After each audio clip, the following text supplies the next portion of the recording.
Hi students.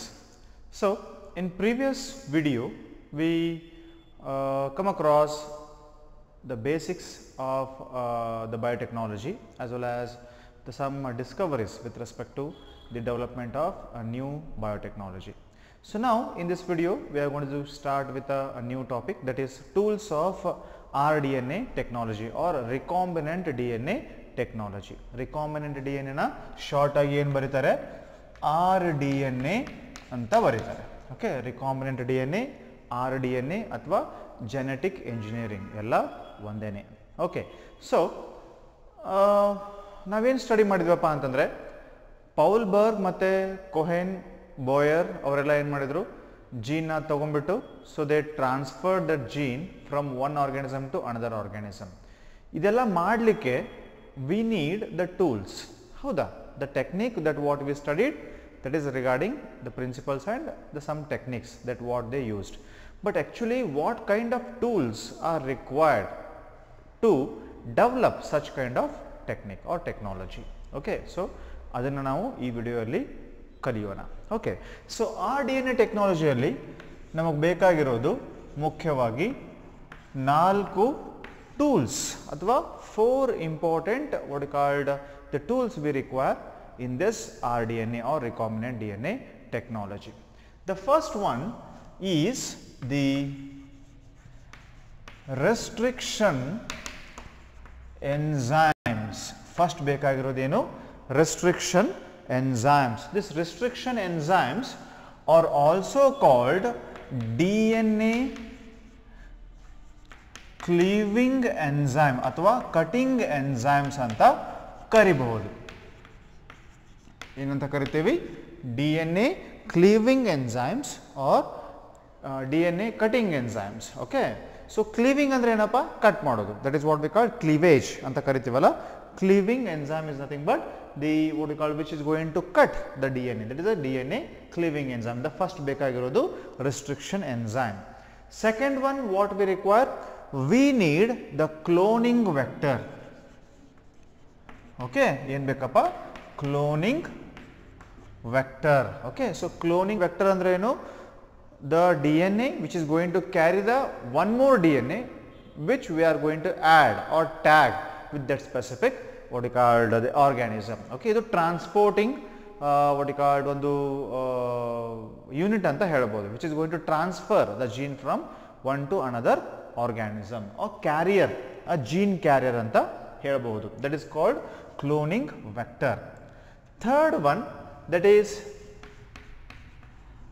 ligating ಅಥವಾ ligation enzyme. Ligation enzyme. Okay, so we need ligating or ligation enzymes. Okay, so ಈಗ DNA ನ cut ಮಾಡಿದ್ವಪ್ಪ. So cleaving enzyme ಇಂದ we are going to cut the DNA. Okay, so to join that we need one more enzyme. Already we have studied regarding this all thing in case of the molecular basis of inheritance, but still I am going to repeat this one. Okay, so that is ligating or ligation enzyme ಯಾಕೆ ಬೇಕು? Because we have cleaved or we have what you called made a piece of DNA that we have to join again. ಆ join ಮಾಡಬೇಕಾದ್ರೆ, ಹೊಸ organism ಅಲ್ಲಿ join ಮಾಡಬೇಕಾದ್ರೆ we need something to join them. That is what we call the ligation or ligating enzyme. And the fourth one, that is host organism. Okay, we need last one what? The host organism. So host organism ಅಂದರೆ ಯಾವುದು? ನಾನು ಈಗ ಏನು ಮಾಡಿದೆ, 2 DNA ನ ತಗೊಂಡೆ, ಒಂದರಲ್ಲಿ ಬೇಕಾಗಿರೋ ಜೀನ್ನ ಎಕ್ಸ್ಟ್ರಾಕ್ಟ್ ಮಾಡ್ಕೊಂಡೆ, ಇನ್ನೊಂದರಲ್ಲಿ ಆ ಜೀನನ್ನ ಆ್ಯಡ್ ಮಾಡಿದೆ.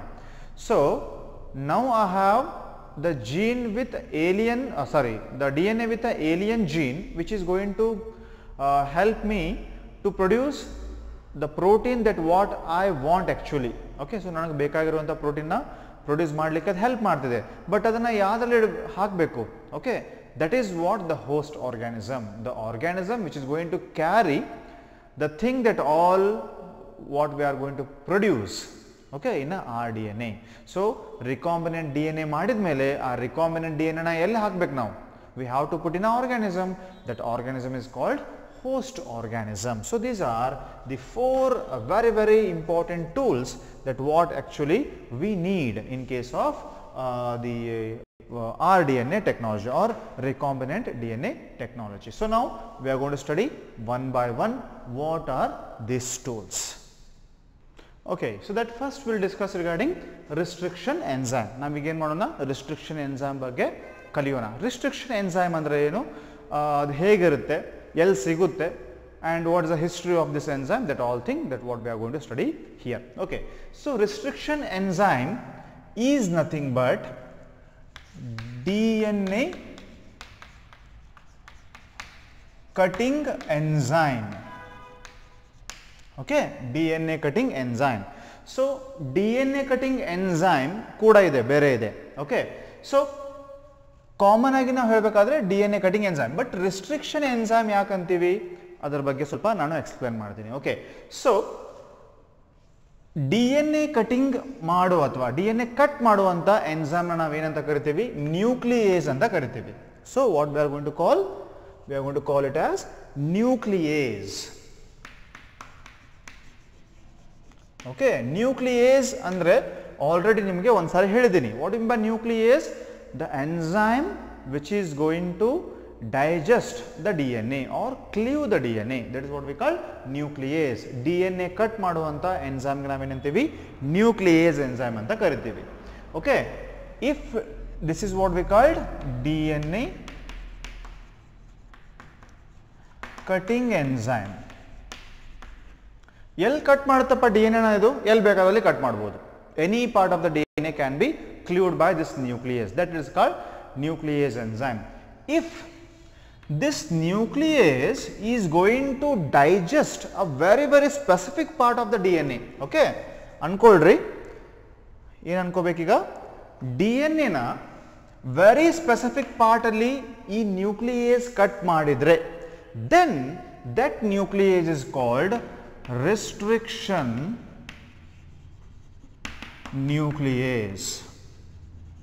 Okay, that is what we call restriction nuclease. So DNA cut ಮಾಡುವಂತ ಎಂಜೈಮ್ ಗೆ ನಾವು ನ್ಯೂಕ್ಲಿಯಸ್ ಅಂತ ಕರಿತೀವಿ. DNA ನ very what called specifically select ಮಾಡಿ ಕಟ್ ಮಾಡುವಂತ ಎಂಜೈಮ್ ನಾವೇನಂತ ಕರಿತೀವಿ, ರಿಸ್ಟ್ರಿಕ್ಷನ್ ನ್ಯೂಕ್ಲಿಯಸ್ ಅಂತ ಕರಿತೀವಿ. Okay, so DNA specific part of DNA cutter is called restriction enzyme. Okay, ಇದನ್ನ ಏನು ಬೇಕೀಗ, specific part of DNA. Okay, specific part of DNA. Specific part ಅಂದ್ರೆ ಯಾವುದು, in between the DNA or outside the DNA or end of the DNA, that is also very specific. Or there are two specific parts. ಒಳಗಡೆ DNA ಇರೋ length ಒಳಗಡೆ cut ಮಾಡಿದ್ರೆ that is a one kind of specific part. If it is going to cut only at the end of the DNA, that is also a specific part. Okay, we can say two different, or we can get two different what you called things here. Okay, restriction enzyme ಯಾವುದಾಗಿರಬಹುದು, restriction nuclease ಯಾವುದಾಗಿರಬಹುದು, it may be endonuclease, okay, or it may be exonuclease. ಹೌದಾ, ಏನು ಕಲ್ತೀವಿ ನಾವು ಇವಾಗ, nucleus ಅಂದ್ರೆ ಏನು, DNA cutting enzyme. Restriction nucleus ಅಂದ್ರೆ ಏನು, specific part of DNA cut ಮಾಡುವಂತ ಎಂಜೈಮ್ಗೆ ನಾವು ರಿಸ್ಟ್ರಿಕ್ಷನ್ ನ್ಯೂಕ್ಲಿಯಸ್ ಅಂತೀವಿ. ಯಾವ ಪಾರ್ಟ್ ಕಟ್ ಮಾಡ್ತದಪ್ಪ ಅದರ ಮೇಲೆ ಮತ್ತೆ ಹೆಸರು. Okay, one is called endonuclease, one is called exonuclease. Okay, what is endonuclease and what is exonuclease? Endonuclease is going to cut DNA in between or within DNA, within a length of DNA. If I have a length of DNA, okay, ಅನ್ಕೊಳ್ರಿ ಇದು ಒಂದು DNA ಅಂತ ಹೇಳಿ, okay, ಅಥವಾ ಇದು ಒಂದು long DNA length ಅಂತ ಅನ್ಕೊಳ್ಳಿ. So if it is going to cut, the DNA is going to be cut here or maybe here or in this part, then this is called the restricted part. Which part? Within the DNA. Okay, so if the enzyme is going to cleave the DNA within, then it is called endonuclease. Okay, ಒಳಗಡೆ DNA ಒಳಗಡೆ, in between. Okay, I am going to write it as within or in between. In between. Okay, so end ನಡುವೆ, ಎರಡು ಎಂಡ್ಗಳ ನಡುವೆ ಏನಾದರೂ cut ಮಾಡಿದರೆ ಅದನ್ನು ನಾವು endonuclease ಅಂತ ಕರಿತೀವಿ. If it is going to cut the DNA, okay, only at the ends of the long length of DNA. Okay, so ಇದೇನಾಗ್ತದೆ, if consider this is a DNA, ಇಲ್ಲಿ ಇನ್ ಬಿಟ್ವೀನ್ ಕಟ್ ಮಾಡಿದರೆ ಇದನ್ನು ನಾವು endo ಅಂದ್ವಿ. Just consider this one. Okay, it is exactly end of the DNA. End of the DNA. Okay, consider this is also a long length of what? The DNA. Okay, one long length DNA there. So if this specific enzyme that exonuclease is going to cut only at the end, okay, ಹೊರಗಡೆ ಮಾತ್ರ, okay, last end of the DNA, then it is never going to act in between. ಒಳಗಡೆ ಯಾವತ್ತೂ ಅದು act ಮಾಡಲ್ಲ. Okay, it is going to act only at the end of the DNA. Illu free end ide, illu free end ide. This kind of DNA or endonuclease, sorry, the nuclease is called exonuclease. Restriction nucleases are two types, that is endonucleases as well as exonucleases. Endonucleases andre enu, which are going to cut the DNA at a very specific part, that is within the DNA. Then they are called endonucleases. If they are going to cut the DNA outside or end of the DNA only, then it is called exonucleases. So what we are using in case of our DNA technology or recombinant DNA technology, we need the enzyme which is going to cut the DNA in between, because we don't know what you call it, genes are present in a what you call distributed throughout the DNA. ಎಲ್ಲ ಕಡೆ ಇರ್ತದೆ. Okay, ಇದೇನಾದರೂ ನೀವು long length of DNA ಅಂತ ಅನ್ಕೊಂಡ್ರೆ gene ಇಲ್ಲಿ ಕೂಡ ಇರಬಹುದು, ಇಲ್ಲಿ ಕೂಡ ಇರಬಹುದು, ಇಲ್ಲಿ ಕೂಡ ಇರಬಹುದು, ಇಲ್ಲಿ ಕೂಡ ಇರಬಹುದು. Okay, so if we want that specific gene, we need endonuclease only. Exonuclease ತಗೊಂಡು ನಾವೇನು ಮಾಡ್ಲಿಕ್ಕೆ ಆಗಲ್ಲ. ಓಕೆ, ಸೊ ಎಂಡ್ ಕಟರ್ ಇರೋದ್ರಿಂದ ನಮಗೇನು ಯೂಸ್ ಇಲ್ಲ. We need the gene, the enzyme which is going to cut the DNA in between. That's why we are using here which restriction enzyme? Endonuclease. So what we require here? The endonuclease. That's why the name is restriction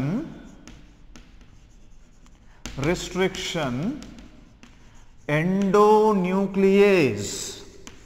Okay, which enzyme we need in case of our DNA technology? Restriction endonuclease, shortly or what you call commonly called as REN. Okay, ಇದನ್ನ ನಾವು long form restriction ಎಂಡೋನ್ಯೂಕ್ಲಿಯಸ್, ಅದನ್ನು short ಆಗಿ ಬರೆದ್ರೆ REN ಅಂತ ಬರಿತೀವಿ, restriction endonucleases. Okay, this is regarding restriction endonuclease. So restriction endonucleases first time what you call reported in the 1963. Okay, 1963 ಅಲ್ಲಿ ಇದನ್ನ report ಮಾಡಿದ್ರು. ಯಾವ ಆರ್ಗ್ಯಾನಿಸಮ್ ಅಲ್ಲಿ? This was reported in E. coli. Okay, organism called E. coli, a very common organism that already we have come across this organism. Okay, so what you call this organism E. coli ಅಲ್ಲಿ ಇದನ್ನ first identify ಮಾಡಿದ್ರು. ಈ identify ಮಾಡಿದ first restriction enzyme ಹೆಸರೇನಪ್ಪ ಅಂತಂದ್ರೆ HIND2. Okay, restriction enzyme identify ಮಾಡಿದ್ದು ಅಥವಾ isolate ಮಾಡಿದ್ದು. So first isolated first isolated restriction enzyme. REN ಗೆ ಹೆಸರಿರ್ತದೆ, ಸಾಕಷ್ಟು RN ಇದೆ. So we have around 900 plus RENs which are extracted from what called more than 230 strains of bacterium. Wow, the great number, no? Okay, we have more than 230 varieties of bacteria in the more than 900 plus RENs, restriction enzymes na avaru ಏನು ಮಾಡಿದ್ದಾರೆ, ಈಗ already scientist extract ಮಾಡಿದ್ದಾರೆ. So every enzyme is going to act very specifically, which are never going to overlap each other. Okay, so ಈಗ enzyme A, RENA ಇದೆ ಅಂದ್ರೆ RENA is not going to act what you called the same as RENB. RENA restriction enzyme ಬೇರೆ, RENB ನೇ ಬೇರೆ. Okay, so ಅದೇ ರೀತಿ ಎಷ್ಟಿದೆ ಇವಾಗ? ಮೋರ್ ದೆನ್ 900 ಪ್ಲಸ್ ನಾವು ನೋಡಬಹುದು. 230 ಗಿಂತ ಹೆಚ್ಚು ಬ್ಯಾಕ್ಟೀರಿಯಾದಲ್ಲಿ ಇದು ನಮಗೆ ಸಿಗ್ತದೆ. ಯಾಕೆ ಇರ್ತದಪ್ಪ ಇದು? ನ್ಯಾಚುರಲಿ ಇಟ್ ಇಸ್ ಅವೈಲೇಬಲ್ ಅಂತಾರೆ. Okay, naturally available in bacteria. Why? What is the purpose of having this enzyme? ಇದು ನ್ಯೂಕ್ಲಿಯಸ್ ನ ಕ್ಲೀವ್ ಮಾಡೋದು, ಸಾರಿ the DNA na cleave ಮಾಡ್ತದೆ. So what is the use of having this enzyme in bacterial body? Because this enzyme is going to act like what we called a defense mechanism. Okay, it is going to defend, what we are going to help in case of what we call cleaving the DNA of, it is going to destroy the DNA of bacteriophage. Bacteriophage ಅಥವಾ virus ಅಥವಾ bacteria virus ಅಂತ ಕರಿಬಹುದು ನಾವು ಇದನ್ನ. Okay, so bacteria is going to infected some time by the viruses. Virus ಏನ್ ಮಾಡ್ತಾವ, bacteria ಒಳಗಡೆ ತಮ್ಮ ಜಿನೋಮ್ನ ಎಂಟರ್ ಮಾಡಲಿಕ್ಕೆ ಹೋಗ್ತಾವ. ಎಂಟರ್ ಮಾಡಿದಾಗ if bacteria is having the specific what we called enzymes are R ones, R one ಇದ್ರೆ ಏನ್ ಮಾಡ್ತದೆ ಅದು, ಈ ಆರಿಯನ್ ಈ ಬ್ಯಾಕ್ಟೀರಿಯಲ್ ಅಥವಾ ವೈರಲ್ ಜಿನೋಮ್ ಮೇಲೆ ಆಕ್ಟ್ ಮಾಡಿ ಅದನ್ನ destroy ಮಾಡಿಬಿಡ್ತದೆ. So the bacteria will be safe and it is free from the virus. Okay, to secure its genome from what we called invading pathogenic organism, this RNA is very, very important. So RNA is going to act like a defense, okay, or what we call defensing chemical or defensive chemical in case of the bacterium. So adana what we called protect ಮಾಡಲಿಕ್ಕೆ, ತನ್ನ genome ನ protect ಮಾಡಲಿಕ್ಕೆ ಅದು ಏನು ಮಾಡದ, ಒಂದು technique ನ develop ಮಾಡದ. ಅದನ್ನ ನಾವೇನಂತ ಕರಿತೀವಿ, that is what we call the restriction endonucleases. This is regarding restriction endonucleases. So we have a different name for different restriction nucleases. So okay, so ಈ ಆರಿಯನ್ ನಾವೇನು ನೋಡಿದ್ವಲ್ಲ ಇವಾಗ, this is going to be named based on the specific the bacteria from where we are going to extract it. Okay, so ನಾವು ಯಾವ ಬ್ಯಾಕ್ಟೀರಿಯಿಂದ ಇದನ್ನ extract ಮಾಡ್ತೀವೋ ಅದೇ ರೀತಿಯಾಗಿ ಇದನ್ನ ನಾವು ಹೆಸರನ್ನ ಕೊಡ್ತೀವಿ. Okay, so naming of bacteria, sorry naming of Aryan is dependent on the source from where it is extracted. Okay, for example Eco R1 ಅಂತ ಹೇಳಿ ಒಂದು ಏನಿದೆ ರೆಸ್ಟ್ರಿಕ್ಷನ್ ಎನ್ಸೈಮ್ ಇದೆ. Okay, so I am giving here two examples. First one ಯಾವುದು, Eco R1 and HIND2 ಅಂತ ಹೇಳಿ ಎರಡು example common ಆಗಿ ನಾನು ಕೊಡ್ತೀನಿ ಇವಾಗ. So NCERT based NCERT. Okay, so ಇದನ್ನು ನೋಡೋಣ. So Eco R1 and Escherichia, sorry, and HIND2. Eco R1 is the RN extracted from Escherichia coli, an organism called Escherichia coli, or commonly called as E. coli. Okay, ಇದನ್ನ E. coli ಅಥವಾ Escherichia coli ಅಂತ ಕರೀತಾರೆ. Okay, so ಇಲ್ಲಿ naming ಹೇಗೆ ಮಾಡಿದಾರಪ್ಪ, that is on the basis of what we call the specific what we called the bacteria, the source of the bacteria. So E is from, the letter E is from its genus. Okay, it is from the letter genus, and CO is from its species. So species ಇಂದ ಎರಡು ಅಕ್ಷರನ ತಗೊಂಡ್ರು, genus ಇಂದ ಒಂದು ಅಕ್ಷರನ ತಗೊಂಡ್ರು, ಅದನ್ನ eco ಅಂತ ಮಾಡಿದ್ರು. R is from the strain of bacterium. Okay, already ನಿಮಗೆ ನೆನಪಿದೆ. For example in what called in search of genetic material ನಾವೇನು ಓದಿದ್ವಿ, ಸೊ ಅಲ್ಲಿ ಎರಡು ಬ್ಯಾಕ್ಟೀರಿಯಾನ ಯೂಸ್ ಮಾಡಿದ್ರು. ಓಕೆ, ಸೊ ಯಾವ ಬ್ಯಾಕ್ಟೀರಿಯಾ, ಸಾರಿ, ಎರಡು ಡಿಫ್ರೆಂಟ್ ಸ್ಟ್ರೇನ್ ಆಫ್ ಬ್ಯಾಕ್ಟೀರಿಯಾನ ಯೂಸ್ ಮಾಡಿದ್ರು. ಒಂದು ಸ್ಮೂತ್ ಸ್ಟ್ರೇನ್, ಒಂದು ರಫ್ ಸ್ಟ್ರೇನ್ ಅಂತ ಹೇಳಿ. ಸೊ ನಿಮಗೆ ಆಲ್ರೆಡಿ ನೆನಪಿದೆ, ಸ್ಮೂತ್ ಸ್ಟ್ರೇನ್ನ ನಾವು S ಇಂದ ರಿಪ್ರೆಸೆಂಟ್ ಮಾಡಿದ್ವಿ, ರಫ್ ಸ್ಟ್ರೇನ್ನ ನಾವು S ಇಂದ ರಿಪ್ರೆಸೆಂಟ್ ಮಾಡಿದ್ವಿ. ಓಕೆ, ಸೊ ಅಲ್ಲಿ ನಿಮೋನಿಯಾ ಕಾಸಿಂಗ್ ಬ್ಯಾಕ್ಟೀರಿಯಾ ಇತ್ತು. ಸೊ ಅದೇ ರೀತಿ ಇಲ್ಲಿ ಕೂಡ ಸ್ಟ್ರೇನ್ ಇರ್ತಾವೆ, ಡಿಫ್ರೆಂಟ್ ಸ್ಟ್ರೇನ್. ಯಾವ ಸ್ಟ್ರೇನ್ ಇಂದ ಇದನ್ನ ಎಕ್ಸ್ಟ್ರಾಕ್ಟ್ ಮಾಡಿದ್ವಿ, ಆ ಸ್ಟ್ರೇನ್ ಲೆಟರ್ನ ಇಲ್ಲಿ ತಗೋತೀವಿ. R strain, S strain, M strain, ಈ ತರ ಸ್ಟ್ರೇನ್ ಇರ್ತದೆ. And the next one, that is number, is going to indicate the culture, what we call, you can say the culture plate or the order of culture, culture or order of culture. ಯಾವ culture, culture ಬೇರೆ ಬೇರೆ culture ಮಾಡ್ತೀವಿ, number 1, number 2, number 3, number 4, number 5, ಈ ತರ ಸಾಕಷ್ಟು culture ಇರ್ತದೆ. So ಯಾವ ಕಲ್ಚರಲ್ಲಿ ನಮ್ಗೆ ಈ particular what called the R one ಸಿಕ್ತು, ಫಸ್ಟ್ ಕಲ್ಚರಲ್ಲಿ. That's why it is called R1, echo R1. So like this, the same thing we can see here, Hind2. So H stands for the hemophilia and IND, influenza.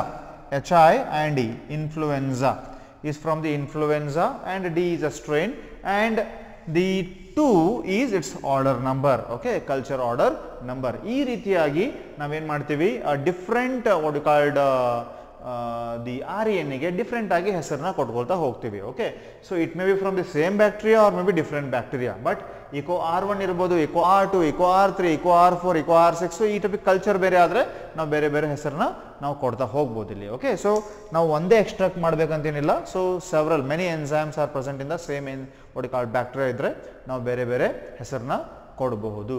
Okay, so next one, that is these specific enzymes are going to act on specific part of the DNA. Okay, for example, echo R1 is going to cut the DNA only in part where it is going to get this specific sequence. Yav sequence appa idu? GAATTC. Okay, this is 3' to 5'. Here C, G opposite of the C, T, T, A, A, G. Howda? They are going to form a bonding. Okay, idu 5' in the 3'. So, ನೀವು 3' in the 5' ನ ಇದನ್ನ read ಮಾಡಿದ್ರೆ GAATTC, opposite strand ನ ಕೂಡ ನೀವು 3' to 5' read ಮಾಡಿದ್ರೆ GAATTC. 3 ಎಂಡಿಗೆ G ಇದೆ, ಇಲ್ಲೂ 3 ಎಂಡಿಗೆ G ಇದೆ, 5 ಎಂಡಿಗೆ C ಇದೆ, ಈ 5 ಎಂಡಿಗೆ ಕೂಡ ನೀವು C ನ ನೋಡಬಹುದು. Okay, so this kind of sequence is going to be recognized by a specific enzyme. So echo R1 is going to specifically going to act on this particular what we called thing, that is what we call GAATTC.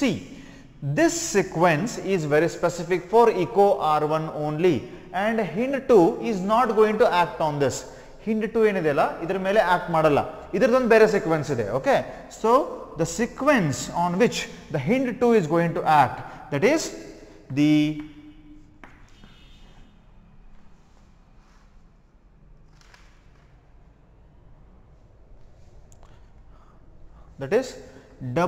AAGC, I'm sorry,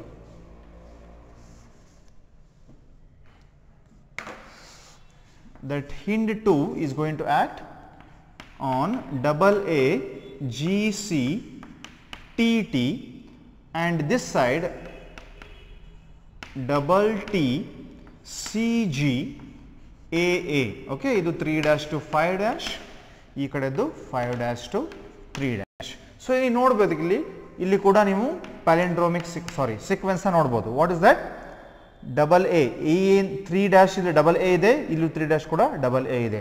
so ಈ direction ಅಲ್ಲಿ ಕೂಡ ಅದೇ meaning ಬರ್ತದೆ, ಈ direction ಕೂಡ ಅದೇ meaning ಬರ್ತದೆ. ನಾನು ನಿಮ್ಗೆ ಆಲ್ರೆಡಿ ಹೇಳಿದ್ದೀನಿ, ಈ ತರನಾಗಿ ಏನಾದರೂ DNA ಸೀಕ್ವೆನ್ಸ್ ಇದ್ರೆ ಆ DNA ಸೀಕ್ವೆನ್ಸ್ ಏನಂತ ಕರೀತಾರೆ?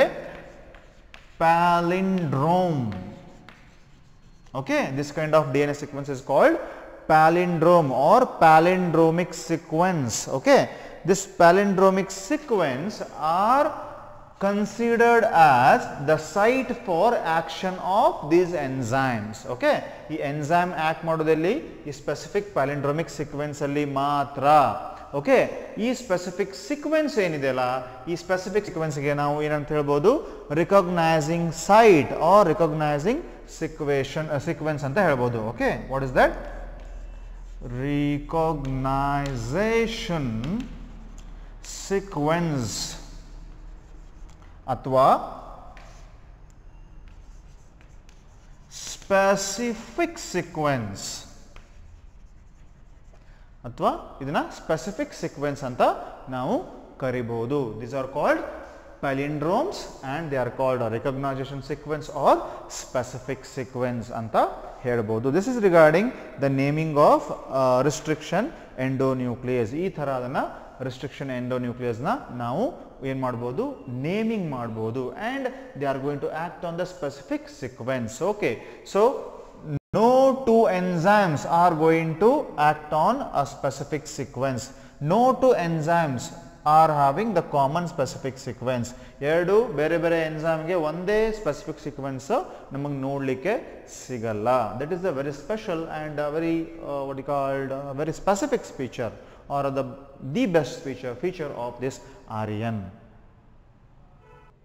Okay, so action of REN is also very specific and very special. Okay, so these RENs are going to act on sugar phosphate bond of DNA. Okay, D N ಎಲ್ಲಿ sugar phosphate bond ಇರುತ್ತೆ. ಆ sugar phosphate ಬಾಂಡ್ನ break ಮಾಡಲಿಕ್ಕೆ ಈ ಏನಪ್ಪ ಇದು REN help ಮಾಡ್ತದೆ. Okay, so and they are going to cut DNA at palindrome, but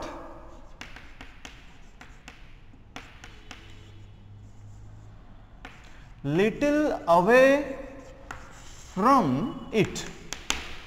okay, palindrome ಎಲ್ಲಿರ್ತದಲ್ಲ ಅದನ್ನು ಕಂಪ್ಲೀಟ್ ಆಗಿ ಕಟ್ ಮಾಡಲ್ಲ, ಅದನ್ನು ಸ್ವಲ್ಪ ಒಂದು ಬೇಸ್ ಪೇರ್ನ ಬಿಟ್ಟು ಅವು ಕಟ್ ಮಾಡ್ತವೆ. So how the action is like this. Okay, so just consider I am giving example of Eco R1. ಓಕೆ, ಇಕೋ R1 ಎಂಜೈಮ್ನ ನಾನೇನಾದರೂ ಅದರ ಪ್ಯಾಲಿಂಡ್ರೋಮ್ನ ಕಟ್ ಮಾಡಲಿಕ್ಕೆ ಅಲೋ ಮಾಡಿದರೆ, what is the palindromic sequence of echo R1? That is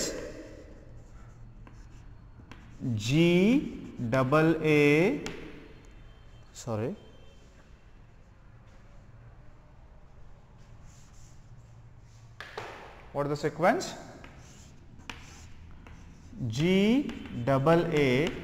GAATTC and CTTAG.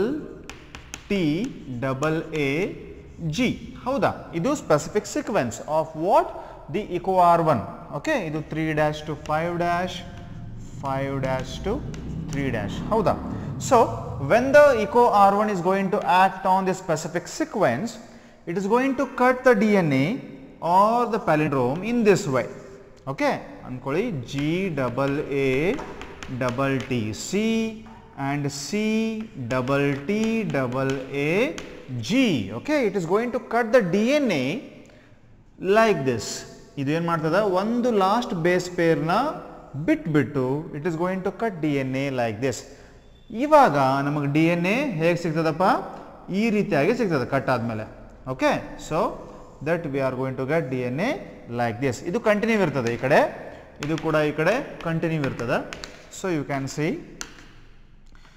GC bonding ಹಂಗೆ ಇದೆ. TAA is going to cut and form this kind of what you called the free base pair, and here also we are going to get what, the CG which are paired and TTAA. ಹೌದಾ? ಇಲ್ಲಿ ಕೂಡ free end ಸಿಗ್ತದೆ ನಮಗೆ. This kind of a free end of the DNA, okay, free DNA is called sticky ends. Okay, ಇದನ್ನ ಏನಂತ ಕರೀತಾರೆ, sticky end ಅಂತ ಕರೀತಾರೆ. So why it is called sticky end? Because when you are going to add ligating enzyme, then they are going to join. Okay, ಟಕ್ ಅಂತ join ಆಗ್ಬಿಡ್ತಾವೆ. ಹೌದಾ? ಅದರದ್ದು ಕಾಂಪ್ಲಿಮೆಂಟರಿ ಬೇಸ್ ಪೇರ್ ಇರೋದ್ರಿಂದ ಜಸ್ಟ್ ನೀವು ಒಂದು ಲಿಗೇಟಿಂಗ್ ಎಂಜೈಮ್ ಹಾಕಿಬಿಟ್ರೆ they are going to join. That's why they are called the sticky ends. If ಈ ಏನಾದರೂ ಇದು ಪರ್ಟಿಕ್ಯುಲರ್ ಈ DNA ಏನಾದರೂ ಅನ್ಕೊಳ್ಳಿ GAATTC ಆಮೇಲೆ CTTAG ಇದೆ ಅಂತ ಅನ್ಕೊಳ್ಳಿ. If it is going to cut like this, okay, ಈ ಥರ ಕಟ್ ಆಗಿ ನಿಮಗೇನಾದರೂ TTAACG ಈ ಥರ ಏನಾದರೂ ಎಂಡ್ ಬಂದ್ಬಿಟ್ರೆ this is not a sticky end. Sticky end ಅಲ್ಲ ಅದು. ಯಾಕೆ ಹೇಳ್ರಿ, ಅಲ್ಲಿ ಕಾಂಪ್ಲಿಮೆಂಟರಿ ಬೇಸ್ ಪೇರ್ ಇಲ್ಲ, ಯಾವ್ದಾದ್ರು ಜಾಯಿನ್ ಮಾಡ್ಬೋದು ನೀವು. Okay, so this is complementary base pair. It is going to form a complementary base pair. That's why no chance of attachment of any other kind of what we called the base pairs. It is highly impossible. Okay, so that's why this kind of what we called the breaking of DNA with the help of REN is called. REN is going to form sticky ends. ಇದಕ್ಕೆ sticky ends ಅಂತಾರೆ. ಈ ತರ ಏನಾದರೂ form ಆದ್ರೆ ಅದನ್ನ blunt end ಅಂತ ಕರೀತಾರೆ. ಇದು ಯೂಸ್ ಇಲ್ಲ ನಮಗೆ. We need the sticky end. So that's why the RENs are very, very specific and they are going to form these sticky ends. Okay.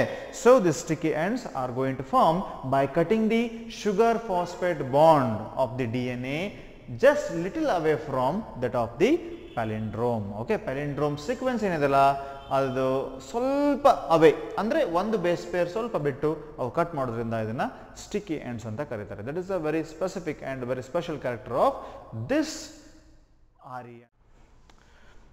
Okay, so ನಾವೀಗ ಏನು ಮಾಡಿದ್ವಿ, REN ನ ಯೂಸ್ ಮಾಡ್ಕೊಂಡ್ಬಿಟ್ಟು DNA ನ ಕಟ್ ಮಾಡಿದ್ವಿ. DNA join ಮಾಡಬೇಕಲ್ಲ, join ಮಾಡಲಿಕ್ಕೆ ನಮ್ಗೆ ಏನು ಬೇಕು, DNA ಲೈಗೇಸ್ ಬೇಕು. Okay, so this is what we called ligating or what you called the joining enzyme. It is going to join the two DNA fragments. Okay, so ಏನು ಮಾಡ್ತದೆ ಇಲ್ಲಿ, so consider these are the sticky ends G C double A double T. ಹೌದಾ, this one is what we called double T double A CG. ಹೌದಾ, these are what, ಇಲ್ಲಿ ನಮ್ಗೆ ಏನಿದೆ, free ends ಇದೆ. So now what I am going to do, I have a part of the DNA, ಇಲ್ಲಿ ಏನೋ ಒಂದು sequence ಇದೆ, ಅನ್ಕೊಳ್ರಿ, ಇದು X ಜೀನ್. ಇದನ್ನ ನಾನು ಇಲ್ಲಿ ಹೋಗಿ ಜಾಯಿನ್ ಮಾಡ್ಬೇಕು ಇವಾಗ. ಓಕೆ, ಸೊ ಈ ಪರ್ಟಿಕ್ಯುಲರ್ ಜೀನಲ್ಲೂ ಕೂಡ ನನಗೆ ಏನು ಬೇಕು ಇವಾಗ, the same, that is GC.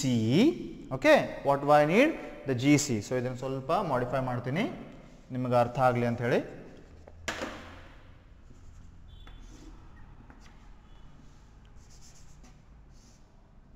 Okay, ಇದು ಇಲ್ಲಿ ಸೆಟ್ ಆಗ್ತದ, ಇದು ಇಲ್ಲಿ ಸೆಟ್ ಆಗ್ತದೆ. ಹೌದಾ, ಸೊ ಇದನ್ನು ಹೋಗಿ ನಾವು ಜಾಯಿನ್ ಮಾಡಬೇಕು. ಇಲ್ಲಿ ಬೇಕಂದ್ರೆ ಏನು ಮಾಡಬೇಕು, CG ಇರಬೇಕು ಇಲ್ಲಿ.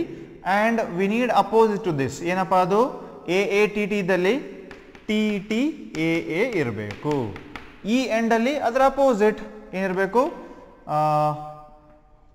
GC and AA T. ಹೌದಾ, ಈ ಥರ ಇದ್ರೆ ಇದನ್ನ ನಾನು ಈಸಿಯಾಗಿ ಹೋಗಿ ಇಲ್ಲಿ ಜಾಯಿನ್ ಮಾಡ್ಬೋದು. ಇದು whatever it may be. Okay, ಇಲ್ಲಿ ಏನಾದರೂ ಇರಲಿ, ಐ ಡೋಂಟ್ ಕೇರ್, ಯಾವ ಜೀನ್ ಆದರೂ ಇರಲಿ. ಓಕೆ, X ಜೀನ್ ಅನ್ಕೊಳ್ಳೋಣ. ಸೊ ಇದನ್ನ ನಾನು ಈಗ ಹೋಗಿ ಇಲ್ಲಿ ಜಾಯಿನ್ ಮಾಡಬೇಕಾದ್ರೆ I have to add what, enzyme ligase. Ligase is going to act like a sticker. It is going to act like a sticker. It is going to join by formation of the bond what actually REN is going to cleave. REN ಏನು ಮಾಡ್ತು, ಡೈಸಲ್ what you call sugar phosphate ಬಾಂಡ್ನ cleave ಮಾಡ್ತು. But ligase ಏನು ಮಾಡ್ತದ, sugar sulphate ಬಾಂಡ್ನ phosphate ಬಾಂಡ್ನ formation ಮಾಡ್ತದ. ಓಕೆ, ಸೊ ಫಾರ್ ಎಕ್ಸಾಂಪಲ್ ಅನ್ಕೊಳ್ರಿ, this is a DNA. Okay, this is a DNA. So this DNA is cleaved by the what, the cutting enzyme, REN enzyme. ಇದು specific site ಅನ್ಕೊಳ್ರಿ. Okay, ಇದು ನೋಡಿ DNA ಇದೆ, ಈ DNA ಅಲ್ಲಿ specific site, this is what we called a specific site. ಈ specific site palindrome ಅನ್ಕೊಳ್ಳಿ. So this enzyme is going to cut the DNA. ಅರ್ಥ ಆಯ್ತಾ, ಇದನ್ನಿದು ಕಟ್ ಮಾಡ್ತು. ಹೌದಾ, ಈಗ DNA ಫ್ರೀ ಆಯಿತು. So now what I am going to add, I have extracted the gene from another source, this piece of gene from another source. So na ಏನು ಮಾಡ್ತೀನಿ ಇವಾಗ, I am going to add the ligase. Okay, ನಾ ಏನು ಮಾಡ್ತೀನಿ ಇವಾಗ, ligase enzyme ನ use ಮಾಡಿಕೊಂಡು ಈ part or piece of gene ನಾ ಈ specific what you called the plasmid ಅನ್ಕೊಳ್ಳಿ. ಇದು ಪ್ಲಾಸ್ಮಿಡ್, ಸರ್ಕ್ಯುಲರ್ ಪ್ಲಾಸ್ಮಿಡ್ ಇತ್ತಲ್ಲ, ಪ್ಲಾಸ್ಮಿಡ್ ಅನ್ಕೊಳ್ಳಿ. ಈ ಸರ್ಕ್ಯುಲರ್ ಜೀನಿಗೆ ಅಥವಾ DNA ಗೆ ಅಟ್ಯಾಚ್ ಮಾಡಬೇಕಾದ್ರೆ now what I have to use, I have to use the ligase. This ligase is going to act on this specific part. Okay, ಏನು ಅನ್ಕೊಳ್ರಿ, ಇದು ಸ್ಟಿಕರ್. ಈ sticker ಏನು ಮಾಡ್ತದೆ ಇವಾಗ, this sticker is going to act on specific part, cut part, and going to join at one end, another end also, ಒಂದು ಕಡೆ join ಆಯ್ತಲ್ಲ, another end also it is going to act. Okay, ಇದೇನು ಮಾಡ್ತದೆ ಇವಾಗ, is going to act the both the part and going to join and make this piece of gene from the another alien organism and going to form it as a whole DNA. ಇದನ್ನ ಎರಡು ಸೇರಿ red part ಒಂದು yellow part ಒಂದು ಸೇರಿ complete one part ಆಯಿತು. ಹೌದಾ? This is a plasmid which is carrying what? The gene of interest from another organism. Now this plasmid is called rDNA ಅಥವಾ recombinant. ಇದನ್ನ recombinant plasmid ಅಂತ ಕರೀತಾರೆ. This is what we call recombinant plasmid. Why? Because it is recombinated. Okay, so ಇದು first ಬರೀ red ಇತ್ತು. ಆ red ಅಲ್ಲಿ ನಾವು ಏನು ಮಾಡಿದೀವಿ? Yellow patch from other organism ನ add ಮಾಡಿದೀವಿ. It is carrying the gene of interest. Now it is called the recombinant plasmid. So how we are able to achieve this? This is achieved by the REN enzyme as well as ligase enzyme. The REN enzyme or restriction enzyme is going to cleave the DNA from the both the organism and the ligase enzyme is going to join it. Now what we have to do? We have to add it in the organism and we are going to multiply this particular what we call DNA. ಅದನ್ನ next ವಿಡಿಯೋದಲ್ಲಿ ಕಲಿಯೋಣ. So how to insert the DNA and ಅದಕ್ಕಿಂತ ಮುಂಚೆ ಸಾಕಷ್ಟು process ಇದೆ. ಈ specific DNA ನ ಹೆಂಗೆ ಬಂತು ನನಗೆ? How I am going to identify this, how I am going to extract this, ಅದು ಕೂಡ ಒಂದು ಸ್ಟೆಪ್ ಇದೆ ಜೆಲ್ ಎಲೆಕ್ಟ್ರೋಫೋರೆಸಿಸ್ ಅಂತ ಹೇಳಿ. ಅದನ್ನು ಕಲಿತು ಆಮೇಲೆ ಏನು ಮಾಡೋಣ? ಈ ಸ್ಪೆಸಿಫಿಕ್ DNA ನ ನಾವು ಇನ್ನೊಂದು ಆರ್ಗಾನಿಸಮ್ ಅಲ್ಲಿ ಹಾಕೋಣ. That is the next process that we are going to study in next video. Thank you.